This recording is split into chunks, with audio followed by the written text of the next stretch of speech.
Business చేసే పద్ధతిని మార్వాడిని చూసి మనం నేర్చుకోవాలి. మార్వాడి వాళ్ళు అసలు ఏమి ఉండదు, కొత్తగా ఏరియా డెవలప్ అవుతా ఉంటది. 4 అంటే 4 ఇండ్లు ఉంటాయి, లేకపోతే 3 ఇండ్లు ఉంటాయి. ఆ ఏరియాలో కిరాణా షాప్ పెట్టేస్తాడు, హార్డ్వేర్ షాప్ పెట్టేస్తాడు, డిఫరెంట్ షాప్ లు ఆ ఏరియాలో పెట్టేస్తారు. సో మనం చూస్తే వీడి ఇక్కడ ఇండ్లే లేవు, ఏం లేవు, ఖాళీ జాగాలో వీడి షాప్ పెట్టాడు ఏంది అని అనుకుంటాం. బట్ తెలివి తక్కువతో పెట్టరు వాళ్ళు.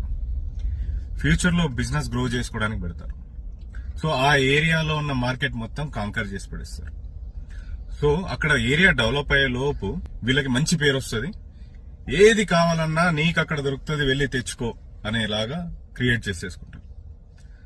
కార్పెంటర్, ప్లంబర్ ప్రతి ఒక్కరితో టైప్ పెట్టేసుకుంటారు. సో మనం మాత్రం మన మెంటాలిటీ ఎలా ఉంటదంటే ఈ ఏరియాలో పెట్టడానికి కుదరదు అని మనం అనుకుంటా ఉంటాం. అక్కడ రెంట్ తక్కువ వస్తుంది, ప్లేస్ తొందరగా దొరుకుద్ది, మంచి ఆపర్చునిటీ ఉంటది. కాకపోతే మనం అక్కడ పెట్టలేకపోవడానికి రీజన్ ఏంటంటే వర్కింగ్ క్యాపిటల్ మన దగ్గర ఉండదు. సో ఏదైనా బిజినెస్ మనం చెయ్యాలి అని అంటే మన దగ్గర వర్కింగ్ క్యాపిటల్ ఖచ్చితంగా ఉండాలి.